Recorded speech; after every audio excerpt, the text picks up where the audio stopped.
শুনো শেষলিয়ার মাল এখন তোমার আল্লাহ কি কররা আবু হানিফা বেটা হইয়া তাকতে খোঁচাই আবু হানিফা সাবে দইও সোয়ালর জবাব দিলেইছো আবু হানিফা বুতু হইরানি নোমান ইবনে সাবিত যেইন মানুষে অজু করতে সময় অজু করতে মানুষের পানি বাইয়া যায় গুণা বাইয়া যায় চকিরা গুণা পড়ে তাই মানুষের দরিয়া কইতা তুনতা গুণা করিয়েছত হতা গুণা করিয়েছত অত বড় উলুল আলম অত বড় জলিলুল কদর অলি জাহির বাতিন ও আবু হানিফাই কইতরা আমার আল্লাহ এখন ওখান কররা তোর মতো এক নাদান মুশরিক রে স্টেজর তলে একবার নিরা আর উপরে একবার নিরা আমার মতো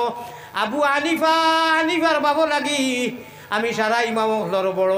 আমি মানুষের গুণা জড়িয়া পড়তে দেখি আল্লাহ আমার ওখানো খরচইন তোর মতো এক নাদান রে হনু আম মানুষের কাছে বয়াইয়া আর আমারে চিফ জাস্টিস বানাইয়া তোর প্রশ্নের উত্তর দেওয়ালি লইতরা ও আমার নাম হইল আল্লাহ আল্লাহ আল্লাহ আল্লাহ।